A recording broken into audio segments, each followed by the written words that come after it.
And all the people I've written about who are disruptors, they tend to have had demons driving them. But for Elon Musk, it was particularly brutal. A scrawny kid on the autism spectrum, no friends, beaten up quite often, but the scars from that were minor compared to what happened when he went home. It took traveling around with Elon for 2 years, morning, noon, and night, before I could get him to open up about his father. And then it started coming out.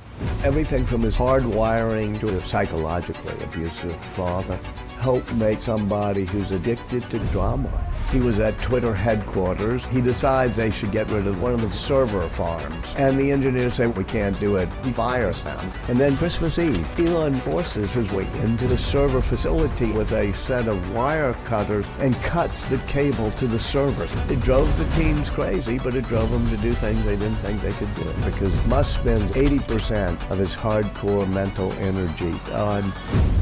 But is he happy? When you look at Elon's childhood, do you spot things that are the reason he is the man he is today? Absolutely. But let me step back and talk about almost all the people I've written about who are disruptors. They tend to have had childhoods in which they were misfits. Starting with Leonardo da Vinci, who I wrote about. He grew up in a small village. He was left-handed, illegitimate. His father doesn't legitimate him. He was gay. He was distracted. And so he has demons driving him as he runs away from the village of Vinci to go to Florence. And you can go all the way through. Albert Einstein, growing up Jewish in Germany. Steve Jobs, having been adopted, and adoptive family didn't take to him, and he moves on to another one. For Elon Musk, it was particularly brutal. He grew up in South Africa as a scrawny kid on the autism spectrum, so he had no social input-output skills. He was no friends, and he was beaten up quite often. But the scars from that were minor compared to what happened when he went home after being beaten up once. He was in the hospital for 4 days, but he gets home and his father makes him stand in front of him for 2 hours while the father tells him he's a loser and that it was his fault, and takes the side of the kid who beat up Elon. And so it's one of the oldest tropes in mythology, which is the aspiring young superhero fighting the dark side of the Force and finding out Darth Vader is his father, having to overcome those demons. I think most of us, I mean, you have a very interesting background yourself, from Botswana to Manchester to here in London. I think most of us have things that drive us, and sometimes there's some demons from childhood. But the question is whether you harness those demons or those demons harness you. And in Elon Musk's case, the answer is both. Do you find that that's nearly always the case? That those demons create both your... As Tim Grover said to me, Tim Grover was the coach for Michael Jordan, Kobe, and he speaks to everybody having a dark side and a light side, and they have a two-way relationship with each other. They typically come from the same place. So he'd speak to Michael Jordan's greatness coming from the same place that his dark side came from. And you've just described the entire theme of the Elon Musk book, which is darkness and lightness woven together, each coming from the same place. Sometimes driving people crazy, sometimes driving them to do things they didn't think they'd be able to do. And you want to take out the dark strands of Elon Musk, the demon mode, as his girlfriend Grimes calls it, where he just truly gets cold and in a very bad place. But if you take out those strands, maybe you don't have Elon Musk at the end, because the dark and the light all come from the same roots. Shakespeare, as usual, said it best. Even the best are molded out of faults. And indeed, that's what you're talking about, whether it's Michael Jordan or Kobe or Elon Musk. What does Elon think of his father? Did you speak to him directly about him? Yes, he doesn't speak to his father anymore, of course, and it's a very brutal relationship. Yeah, but I spoke to his father. You did? Yeah, for quite a long time. And still, he's in contact with me. It took a year of traveling around with Elon Musk before I could get him to open up about his father.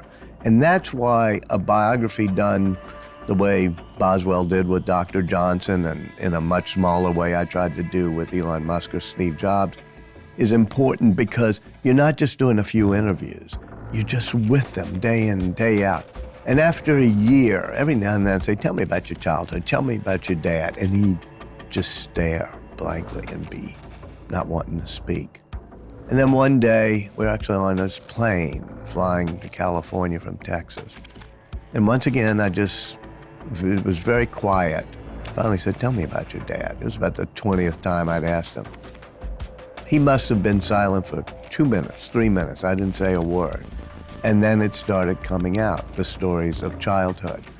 And so, yeah, he's still rattled by the memory of it. His father has had 2 children by a young woman that he had raised as a stepdaughter.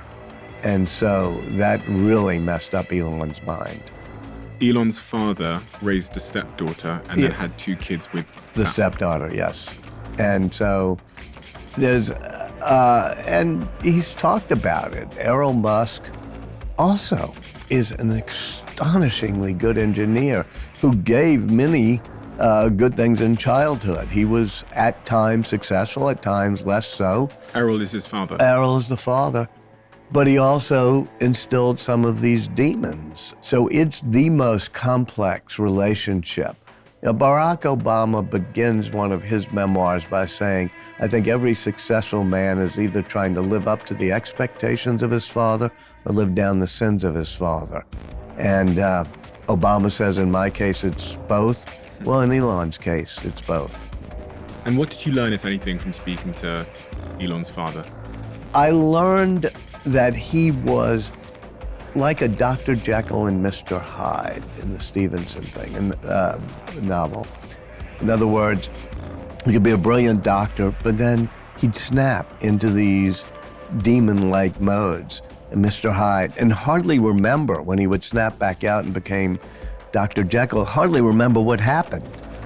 And that multiple personality was very much what Elon Musk himself says. Yes, I go through these things. Well, guess what? You see that in Elon Musk. Based on what you saw in some of the resilient leaders that you've followed, if your job was to create a really resilient child, what would you do to the child? You know, that's such an interesting question. And those of us who have children in this day and age, I think we can't help but coddling them too much. I watched the way Elon was raised in South Africa, where his father gave him a motorcycle when he was 11 or 12 years old and driving, going around. He would almost free range be that way, Elon would. He could walk or go wherever he wanted, get beaten up, and his parents weren't hovering. Well, likewise, I watch Elon, who has 10 surviving children, and Elon is deeply committed to those children. He's almost obsessed by them, and yet, especially with little X, I don't know if you've seen the 3-year-old kid who is always in the pictures with Elon, like if you see a picture of Elon at the F1. Oh, yeah, he's holding him. He's always holding his...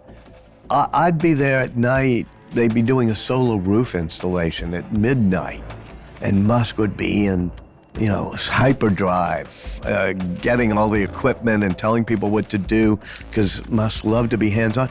And I'd watch little X playing amid the cables and heavy equipment. And my instincts are like, go grab this kid and make sure he's safe. But I think that Musk, I remember when they shot off Starship, this largest rocket ever, for the first test, which went well for about 3 minutes. And afterwards, we're sitting down in South Texas at the launch pad behind it and having drinks in their fire pits. And Elon is there with his mother, May, his girlfriend, Grimes, and little X. And X is playing in a fire pit, just putting things in and my instincts are go grab the kid. And Musk says to me, when I was a kid, they used to say, don't play with matches. So I got a box of matches and I played with them behind a tree. And it was his way of saying, I'm going to let X continue to do that. And May Musk said, I think it's one generation of risk seekers training the next. So maybe we should allow our kids to be a little bit more risk-taking as opposed to hovering the way my wife and I do. And I was reading in your book about how when Elon's parents got a divorce when he was young, that meant that Elon's mother, who was taking care of him, had to then go and get a job, which left Elon at home alone. Right. That's what I'm saying. He was pretty much home alone. His mother had 3 jobs at times, and she's a great person, but she wasn't somebody who doted and worried every moment of the day.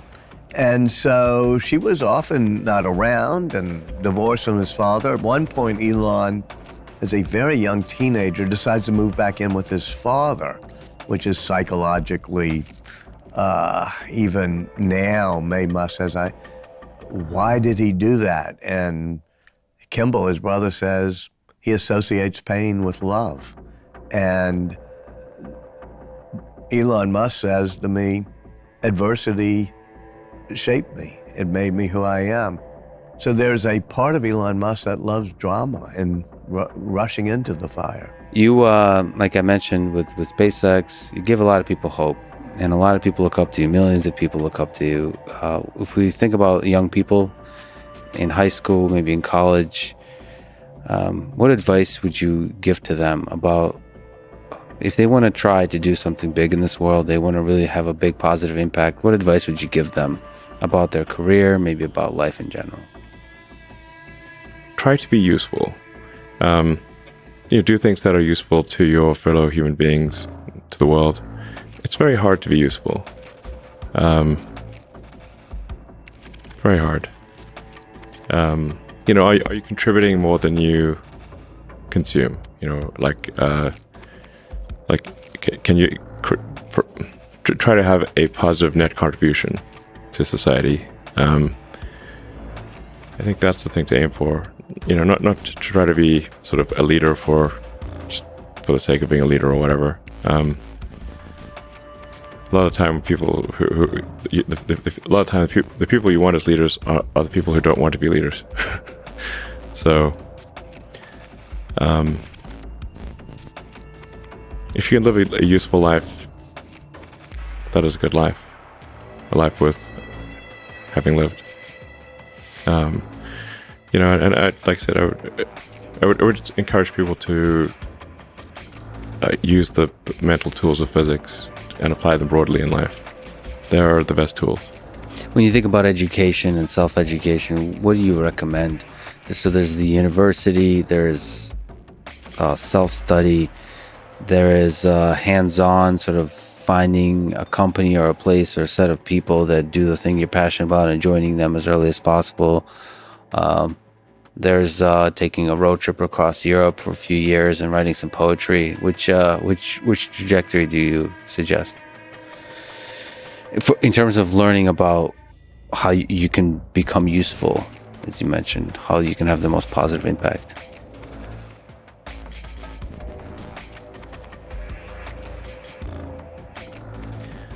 But I'd encourage people to read a lot of books. Just read, basically try to ingest as much information as you can, and try to also just develop a good general knowledge. So you at least have like a rough lay of the land of the knowledge landscape. Try to learn a little bit about a lot of things. Because you might not know what you're really interested in. How would you know what you're really interested in if you at least aren't doing a peripheral exploration of broadly of the knowledge landscape? And talk to people from different walks of life and different industries and professions and skills and occupations. Just try learn as much as possible. Man's search for meaning. Isn't the whole thing a search for meaning?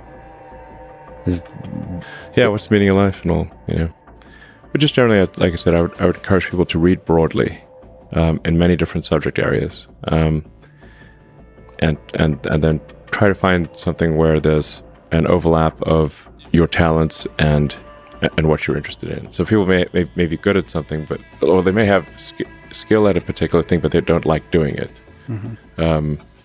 So you want to try to find a thing where that's a good combination of the things that you're inherently good at, but you also like doing. And reading is the super fast shortcut to figure out where are you both good at it, you like doing it, and it will actually have positive impact. Well, you got to learn about things somehow. So reading a broad range, just really read it. You know, at one point when I was a kid, I read through the encyclopedia, so that was pretty helpful. And there are also things I didn't even know existed, a lot, so obviously. And it's like as broad as it gets. Encyclopedias were digestible, I think, 40 years ago. Maybe read through the condensed version of the Encyclopedia Britannica. I'd recommend that. You can always skip subjects where you read a few paragraphs and you know you're not interested, just jump to the next one. So read the encyclopedia or skim through it. But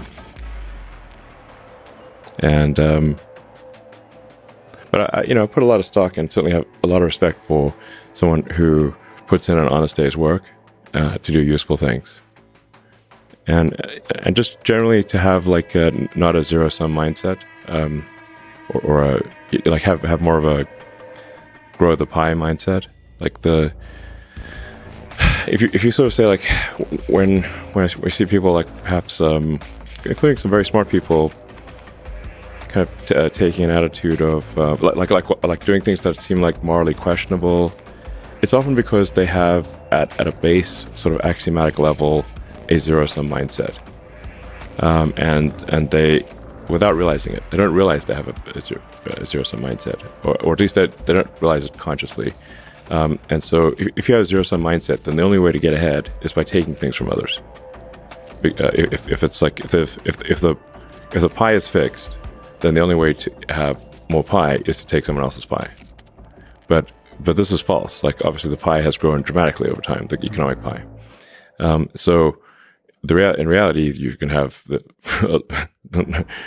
so overuse this analogy. You can have there's a lot of pie. Yeah, pie is not fixed. Yes. So you really want to make sure you're not operating without realizing it from a zero-sum mindset, where the only way to get ahead is to take things from others. Then that's going to result in you trying to take things from others, which is not good. It's much better to work on adding to the economic pie. Maybe, so creating, like I said, creating more than you consume, doing more than you, So that's a big deal. I think there's a fair number of people in finance that do have a bit of a zero-sum mindset. I mean, it's all walks of life. I've seen that. One of the reasons Rogan inspires me is he celebrates others a lot. There's not creating a constant competition. There's a scarcity of resources. And what happens when you celebrate others and you promote others, the ideas of others, it actually grows that pie. I mean, the resources become less scarce. Mm-hmm. And that applies in a lot of kinds of domains. It applies in academia, where a lot of people are very see some funding for academic research is zero sum. It is not. If you celebrate each other, if you get everybody to be excited about AI, about physics, about mathematics, I think there'll be more and more funding, and I think everybody wins. Yeah, that applies, I think, broadly. Yeah, exactly. Do you think if someone wanted to be like Elon Musk, they could choose to be? No. There's certain types of curiosity, drive that we can will ourselves to being. I've written about Benjamin Franklin, for example. Benjamin Franklin was very wise, but he's probably not the smartest of the founders. And I don't mean that in a disparaging way, but you have Hamilton and Jefferson and people who are really brilliant. What you have in Franklin is somebody who's purely curious, always open to new ideas, and unbelievably observant. Well, we can all push ourselves to be that way more. But can we push ourselves to be Einstein? And nah, we can't. And for Musk, he has a certain intensity that I think that even if you drank 50 cups of coffee and you put an electric volt prod in the back of your head, that focus and maniacal intensity and sense of urgency is something that's not instilled in most of us. Do you think it's a trauma response of sorts? It's a trauma response. It's also, and the book is got a lot, you can't have a one sentence, here's why, but you start in childhood with the trauma. You also start with a guy who's on the autism spectrum, talks about having Asperger's, as he calls it. And that means he doesn't have good input-output signals for he doesn't have good emotional human receptors, but he does have this intense focus, almost in a geek-like way, on certain engineering or mathematical or coding issues. I think everything from his hardwiring to his childhood and upbringing help make somebody who's addicted to turmoil, who has a maniacal intensity of focus, and also has multiple personality mood swings. He ends up leaving South Africa and studies physics and business at the same time. And I thought it was so fascinating that the reason why he took up business, which is quite rare for someone to do physics and business, I think. He said he didn't want to end up working for somebody who studied business and didn't understand the science. And he felt that if he didn't understand the business side, he'd end up having to work for somebody else. It's almost the first evidence of not the first evidence, but it's again evidence of his first principle thinking in play. Yes, first principle thinking is key. What is that for he anyone is. that doesn't know? And first principles thinking is whenever you're faced with a problem, you just go back to the very basic physics of it. Not all the rules and regulations and not all the metaphors you may have saying here's the way to do things. But you first off say there are no rules, there's no regulations, there's no protocols except for the laws of physics. Everything else is just a recommendation. And to give you a concrete example, when he decides that he wants to send people into space as a young guy, at first he goes to Russia to see if he can buy used rockets. And they jack him around. It doesn't work. And on the plane flight home, he says, let me go to first principles thinking. Exactly how much is the cost of each material in a rocket? How much is the Inconel? How much is the carbon fiber? How much is the fuel? And then how much is the total cost of a rocket compared to the cost of each of the components? And that's first principles thinking, which is, I get it. I know the material cost, but if I can reduce by a factor of 10 the manufacturing cost, then I can make a rocket. And so somebody will tell him, hey, we need to have this patch or this piece of felt in the bottom of a Tesla. And he'd say, tell me what the the principles of physics that make that true are. When he's pursuing first principles, what is he trying to get around and past that frustrates him? Regulations, rules, people who won't take risks. He says that, the U.S. was a nation of risk takers. Whether you came on the Mayflower, or you came across the Rio Grande, or you came from Eastern Europe fleeing oppression, your family took risks. But now we've got more regulators than we have risk takers. We have more referees and people building guardrails and lawyers telling you that's probably not a good idea. Then we have people willing to shoot up a rocket. And I think by going back to first principles, he wants to be able to not only calculate risk, but take risk more than most people would. Do you think they're somewhat delusional, these people? Steve Jobs? I think they're crazy, and as Jobs would say, crazy enough to think they can change the world, and thus they become the ones who do. Delusional, the phrase they used for Steve was reality distortion field, which is just a geek's way of saying delusional, meaning you can wish something and think hard enough on something and try to make it happen. And often it worked with Jobs. He'd say, you got to shave 10 seconds off the boot up time. And they say, that's reality, it can't be done. And he'd stare without blinking, something his guru had taught him in India. He'd say, don't be afraid, you can do it. And they would bend reality, and 80% of the time, he'd get it done. Sometimes it doesn't work. He tried it on his cancer. It didn't work. He just tried to will it away. Likewise with Musk. Full self-driving. For the past 8 years, he's always said, it's only a year away, we're going to get there. Well, that's reality distortion. It's driven his team to go further with machine learning on full self-driving than most companies, but it's also a reality distortion that hasn't yet paid off. Deadlines. You talked kind of about it there. That's the same thing, which is being delusional about deadlines, but they're forcing functions. As Musk himself said when I was talking to him once, I said, deadlines, man, he says, yes, but I'm a specialist at turning the impossible into the merely very late. So he misses deadlines, but he tends to eventually deliver. The reason he's setting deadlines, even though he knows sometimes they might not be hit, is because it speeds up the team. Yeah, he says all-in intensity, a hardcore intensity is our operating principle. And you're not going to have that without deadlines. I remember so many times there were what his team calls surges. I'd see it happen almost every month in a different field. He'd say, all right, we have to stack this rocket by Friday. And they'd say, no, it's going to take months. No, it needs to be stacked by Friday. And they'd work around the clock and do it.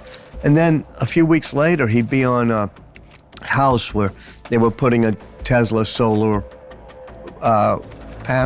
roof tiles. And he'd say, you have 24 hours to redo this house. They'd say, well, that's nuts. But he'd be there at midnight on top of the roof. Himself. With a little X playing on the cables down below. And he would use it as a forcing function. It drove the teams crazy, but it drove them to do things they didn't think they could do. Is he happy? No, he's somebody who not only is not usually happy, but he doesn't value happiness. If you said, what are the top 10 things you want in life? I don't think happiness, pleasure, calmness, sweetness, going to the beach, none of those would be in the top 10. Tallulah Riley, who lives here, who was married to him, the English actress, great English actress, she said, he's not the type who can stop and savor or smell the flowers. He doesn't want to sit back and be content and be happy. And I asked him about it. I said, okay, you ever happy at what you've achieved? He said, no, I'm like a video game addict. When I get to one level of the game and I've succeeded, all I can think about is moving to the next level of the game, be it Elden Ring or Polytopia. Is that common amongst the great leaders that you've studied? No, it was definitely true of Steve Jobs, who, having built the great computers, suddenly says, I want 1,000 songs in my pocket. And then when he has the iPod, it's so successful, and all he does is worry about the fact that something bad could happen. And he says, well, what if the brain dead people who make cell phones realize they can put music on cell phones? Then we'd be out of business. So he starts working on the iPhone, and the iPod team says, well, that's going to cannibalize us. That's going to hurt our business. He said, we have to be able to cannibalize ourselves or other people will eat us for lunch. And likewise, Musk is always pushing for the next thing as opposed to happiness. Is that true of everybody? No, Jeff Bezos has the biggest yacht you can imagine and more vacation homes, and he's happier, I think. He likes to savor his success. It's also true that his space company, Blue Origin, hasn't yet gotten anybody into orbit. I don't know if there's a particular trade-off there, but I know Musk would say, yeah, I could be on a yacht somewhere, but that's not what I want.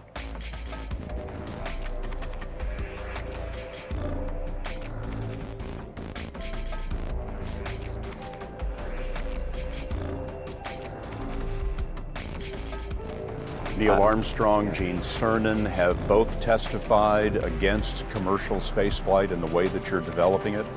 I was very sad to see that because those guys are, those guys are heroes of mine, so it's really tough. I wish they would come and visit and see the hardware that we're doing here. And I think that would change their mind. They inspired you to do this, didn't they? Yes. And to see them casting stones in your direction. It's difficult.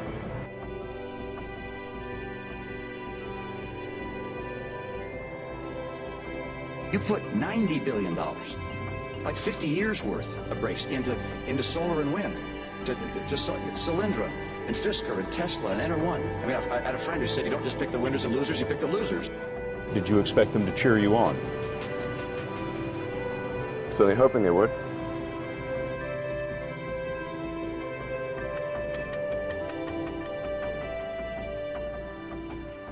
When you had that third failure in a row, did you think, I need to pack this in? Never. Why not? I don't ever give up. I mean, I'd have to be dead or completely incapacitated.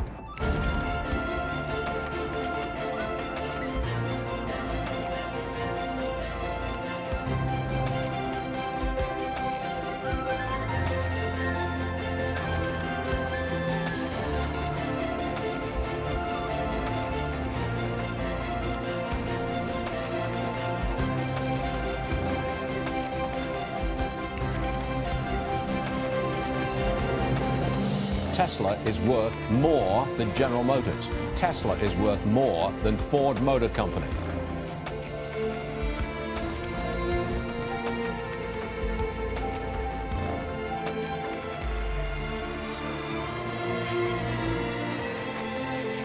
In the history of spaceflight, only 4 entities have launched a space capsule into orbit and successfully brought it back to the Earth: the United States, Russia, China, and Elon Musk.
So yes, I think it's possible for ordinary people to choose to be extraordinary. People have called you the real Tony Stark.